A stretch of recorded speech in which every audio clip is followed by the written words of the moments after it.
Chapter 47. The briefing room was deathly silent as Dunn's eyes bored into the holo display. S&R Black's damage report showed nothing out of the ordinary. The multiple flechette shots from the rifles, as well as the SV-52's cannons, had dented and marred the hull, but nothing had penetrated. Although Noble's work had been interrupted, the radiation leak seemed to have been repaired. Noble was in the autodock now. The broken bones in his leg had only punctured the flesh in one area. Between the autodock's ministrations and a fresh load of bio-nannies, he'd be able to walk with a cast. It would still hurt like hell, but he'd at least be able to do his job so long as he didn't have to magwalk again. As for the SV-52 and the skiff, major repairs. With Noble down for the next hour or two, Talby, Gunny, and the remaining squad would have to focus on bringing both craft back into service. Until they managed to fix one or both of the support vehicles, the Marines of S&R Black had no way to travel to Mira to search for their lost comrades, let alone install the harness. Not that it mattered. Until he had a plan, Dunn wasn't letting anyone leave the ship, and that plan involved figuring out just what the hell was going on. He wrapped a finger on the table, enjoying the sensation of the cold metal against his knuckle. The adrenaline dump from being out there in space, firing at a predatory life form trying to kill a member of his crew, and then suffering through a frantic escape, had left him exhausted. But part of him was at peace. He'd seen action again, and he'd finally seen alien life for himself. Humankind had guessed for millennia they were not alone in the universe. Now there was proof. But instead of wise and noble aliens, or warlike slavers, both popular in the hollows, traveling across the stars, alien life amounted to little more than non-sentient animals killing and eating. Humankind was in for a shock when it discovered that fact. Assuming we lived through this, he mumbled aloud. That was only part of the problem. SF-Gov had lied about Mira. Her design didn't match the public records. Why did she have a refinery? Why did she have a shuttle bay? What else was a lie? Had humankind been lied to about Mira's mission too? What had SF-Gov actually intended to find? Or did they perhaps already know what they'd find? He frowned. The weapons in the classified crates meant something. Someone had known exosolar life existed. Someone had known humankind would need new armaments to face them, to survive them. The trio, he said aloud. Yes, the trio. They had known. They had made sure the crates ended up on the mission, and that every step they had advised he ignore his orders and take their advice. The trio knew. They knew it all. He turned his head to make sure the briefing room door was still closed. It was. Tenting his hands on the table, he cleared the holo display and stared through the rectangle of darkness. Black? Yes, Captain, the AI said through the speakers. The trio knew, didn't they? Black paused for a beat. I'm unsure what you mean, sir, but I assume you're referring to the exosolar material, as well as Mira's state. Dunn tamped down the frustration threatening to escape his mouth in his shout. Yes, Black, that's what I'm referring to. The holo display blinked and then came to life. A three-dimensional wireframe model of Mira floated before him. An instant later, its interior filled with hallways, slit points, rooms, stations, and other details. Dunn raised his eyebrows and leaned forward. What is this? This, Black said, is the true schematics for Mira. These schematics were hidden from me until Calimura's squad crashed. Once that occurred, the trio's rules were satisfied and the file unlocked. Then why the hell didn't you tell me? Dunn shouted. Captain, Black said, you were a little busy with trying to save Lieutenant Noble, as well as stay alive.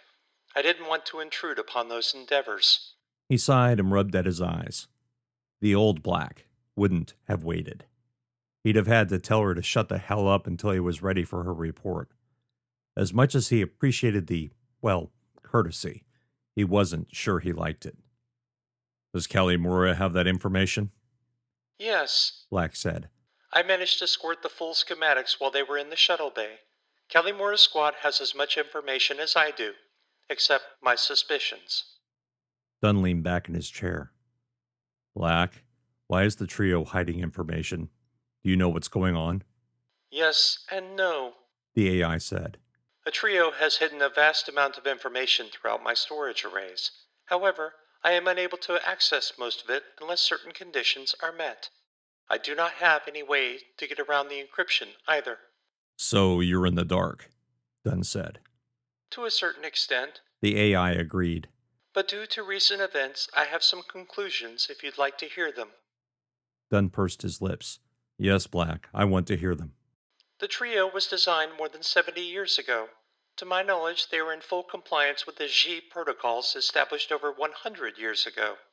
Therefore, they are supposedly incapable of lying, dissembling, or taking action that would lead to the loss of human life. The captain blinked. That's bullshit, he said. They're military AIs. They have to be able to use weapons to protect the station. Correct. Black said. Therefore, there must be loopholes in their G protocols. Loopholes? Now there was a terrifying thought. Okay, he said. I'll agree with that. Given that possibility, Black continued, the trio may not be able to communicate classified information directly. However, they may be able to give details to help us in our mission, but only after we have independently encountered events that reveal that information. I don't get it, Dunn said. What are you saying? The AI paused as if frustrated. Let's use the new schematics as an example. The trio sent us the new exterior schematics the moment we had much better, more clear, more precise images of Mira that contradicted the public record. Okay, yes, they did that. The files containing the interior schematics were only unlocked once Corporal Callimore's squad entered the ship. The information has thus far been parceled out when we need it. He nodded. That sort of made sense. Sort of. What about your programming, Black? I will make a confession to you, Captain. The AI said. I doubt it will increase your trust in me, but I feel it's information you should have.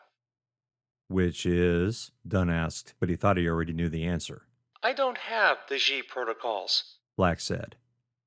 The voice was still friendly, amiable, but blunt in tone. Dunn's stomach crawled. You told me your orders were to keep us alive, protect yourself, and find out what happened to Mira. In that order. Correct, Black said. You might say those are my versions of the G protocol. He glared at the speaker in the wall. Why did you tell me that? You demand my honesty, Captain. I have fond memories of this crew from previous missions, although they aren't mine, strictly speaking. I want the mission to succeed, and I want the crew to survive. That will require trust on both our parts. Otherwise, all of us, including me, will die here. Dunn felt a chill. Even Portunas, even with his arrogant logic, had never spoken so plainly. The trio programmed you. Yes. Black agreed. So they must want the mission to succeed as well. That is my assessment, Captain. Black said. Dunn nodded. Okay, he said. I'll do my best to take that to heart. My thanks, Captain. Now, Dunn said, waving away the remark. Tell me what the fuck is going on. The holo display sprang to life. The shadowy image of a pinecone appeared. This is the creature found on Mira's hull as well as congregated around S&R Black. Dunn nodded. He remembered their sharp single claws quite well, not to mention their undulating bodies and the creepy way they moved through ZG. I've seen them up close and personal, Black. Yes, Captain, you have. Your voice stress analysis reveals you are becoming more and more frustrated with me. Yes, Black, he said, because I'm on a clock here. Understood, Captain. This will take a moment. Please be patient. Get to it, Black. The AI ignored his last statement. After careful observation, it appears the creatures move by expelling minute amounts of gas through their bodies. It accounts for the undulation. I have a theory the creatures are attracted to radiation as well as certain gas molecules. What makes you say that, Black? The AI's voice hid a conspiratorial smile. The holo display changed and he was suddenly looking at S&R Black's tail. More than a dozen of the creatures had camped by the exposed fin Noble had repaired. Their bodies pulsed at abnormal intervals. The radiation leak attracted them. While Lieutenant Noble repaired the fin, he inadvertently released more of the radiation before the patch. His combat suit easily handled the rads, but the creatures flocked to the increased radiation. Okay, Dunn said. That makes sense. So why are they still there? The majority of the creatures have moved away from the ship or gone into their version of stasis. Apparently they only move when there's food to be had. Shit. You're suggesting they feed on radiation, Yes. Black said. As for the gases, I have an explanation, but it will require a suspension of disbelief. Black, Dunn said, his voice raw with anger. I've already suspended my disbelief. I just saw two different life forms that live in a goddamn vacuum, propel themselves through zero gravity, and don't mind temperatures of absolute zero. The AI paused. Point taken, Captain. Space is immense, but although you can't see them, there are molecules of oxygen, carbon dioxide, methane, and dozens of others, especially here in the Kuiper Belt where objects frequently collide. I believe the pine cones somehow ingest the molecules and store them for later use. I'm uncertain as to which they feed on, but considering our combat suits vent excess CO2 in micro amounts, I believe they are as interested in the gas as they are radiation. He considered that for a moment in silence. Black gave him the time. He tried to remember every detail of his excursion to save Noble. The creatures had swarmed around Noble's suit just as he began panicking. More breathing, more exhalation. Once the suit's bladders were full, the suit would have had to purge what it couldn't recirculate and recycle. Molecules, he muttered. The idea was insane, and yet it made some kind of sense. He finally looked back at the display. If they take in CO2, what do they expel? Unknown. Black said. I would require a live creature and a testing area. At present, we have neither. Dunn exhaled a long, slow stream of air. Then guess. Black's voice once again held the air of arrogance. I believe they manufacture oxygen as a byproduct. He'd been tapping his fingers on the table, but they stopped in mid-movement. Like plants, Yes, Black said. exactly. Although how they perform a facsimile of photosynthesis without an adequate light source is not a topic I can even begin to contemplate. Then, Sorry to interrupt you, Captain. I have made contact with Lance Corporal Dickerson. Dunn straightened up in his chair. Patch me through, now, I'm unable to do so at this time. Black said. Why? Dunn shouted. Why the hell can't you patch? The transmission is over, Captain. Dickerson had to retreat back into Mira to avoid swarms of pine cones. However, the squad is continuing to move through the ship toward the auxiliary bridge. What's their status? Dunn asked. Elliot remains the only casualty, Captain, but he is in stable condition. Bring up the schematics. He braced himself for the AI to ask him whether he meant exterior or interior, just as the holo display dissolved into a 3D model of Mira's interior. The view slid sideways and zoomed in on the ship's bow. The bridge lit up in yellow. That's where they contacted us? Yes, Captain. Black said. I'm afraid the Atmos steel deck plating is too thick for block or radio communication. According to Talby's feeds, the bridge suffered extreme damage and they may not have been able to find a way to boost their signal without leaving the ship. What'd he do? Crawl out the damn windows? Black chuckled. Yes, Captain, I believe he did. The signal was very weak, but I was able to capture it. I can replay the conversation if you like. Please do, Dunn said. The speaker came to life. He listened to the strange tones of the block communication, a surge of hope rising at the sound of Dickerson's thoughts projected in his voice. Although Black was no doubt doing that for Dunn's benefit, he was glad the AI saw fit to do it. When the playback finished, Dunn initiated a connection to Talby. James, I need you in the briefing room, now. Aye, sir. Talby's voice said in his ear. Dunn smiled grimly. Black, Talby is going to join us, Excellent. the AI said. He will no doubt give you a status report on both the SV-52 and the combat skiff. I can put them on the holo display for you. Dunn rolled his eyes. He really liked it better when Black waited to be asked for something rather than offering to do it, much less do it on her own. That's acceptable, Black. Mira's model disappeared, replaced by 2 damage report columns. Dunn steadied them for a moment before a knock on the door interrupted him. Enter, he said. He heard the door slide aside and then close. Although he still wore his mag boots, Talby's footsteps were unnaturally quiet. At ease, and take a seat, he said, and pointed across the table without turning around. A few seconds later, Talby sat in the chair, his flight suit stained with sweat. He glanced at the display and shook his head. Guess Black beat me to it. Dunn nodded. Yes, she's surprisingly efficient. The damage to the 52 was extensive. The canopy shutters were damaged, the transaluminum canopy missing, and several of the thrusters had been destroyed. Not to mention the cameras. Dunn swung his eyes from the display to Talby. We have enough materials for new parts? Of course, sir, Talby said. The trio loaded us up. We might as well have been sent on a combat mission. He paused a second and then frowned. Which I guess it is now. Dunn tented his hands on the table and locked eyes with Talby. Mira and her squad are alive, James.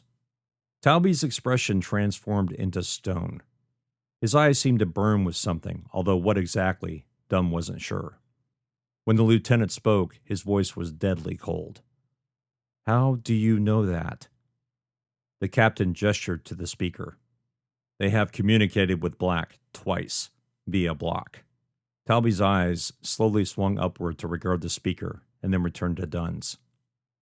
How long ago was the last transmission? Black? Dunn asked. Less than 3 minutes, Lieutenant. Talby bit his lip in a primal snarl before his face returned to its normally stoic expression. I'll ask later about the first time they made contact, he said. What's the plan? Dunn sighed. Talby was angry, but still in control. The lieutenant more than likely knew what Dunn was going to say, but he was being the good soldier. Dunn folded his hands and placed them in his lap. Harness first, Mira's squad second. Where are they headed? Talby asked. The holo display dissolved back into a model of Mira. The view zoomed in again on the bridge section. As Dunn opened his mouth to speak, Black interrupted him. Mira's squad made their way to the main bridge. As you know from your flyby, Lieutenant, the area suffered extensive damage. They were unable to use any equipment there for communications or to aid their escape. Talby nodded and glared at the model. I'll ask again, where are they headed? The bridge highlight disappeared, replaced by a glowing path stretching from the bridge through multiple corridors, decks, and toward the midships. A rectangular portion of the interior glowed green. They are headed to the auxiliary bridge, Black said.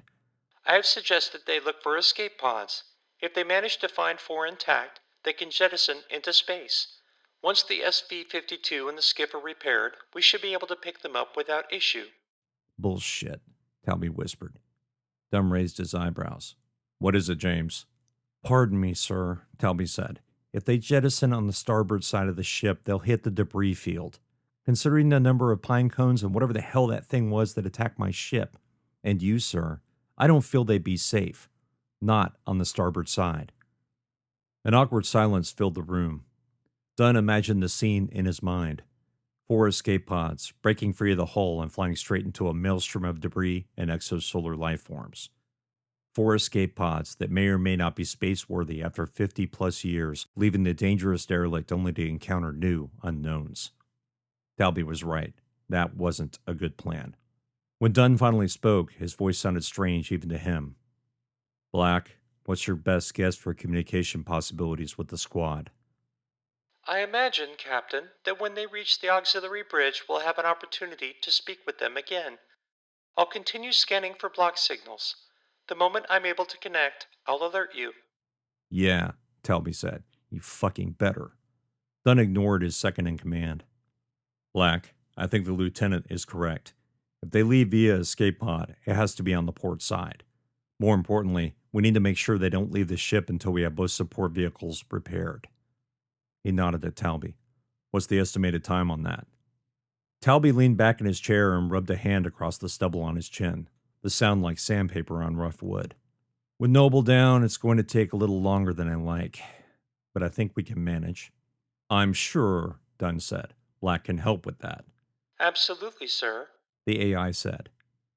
Talby glared at the speaker in the ceiling. We have to print the parts, remove the junk, and see if we can replace some armor on the SV-52. The skiff should be less difficult, but it would be nice to give it some more armor, too. Those creatures are tough, sir. Copy that, Dunn said. The good news, he said with a growing smile, is the trio gave us some new toys to play with. Sir? Talby asked. Toys? Dunn's smile grew. You saw what that flechette round did to that creature? Aye, sir, I did. Talby grinned. It was beautiful. Well, Dunn said, there's more where that came from.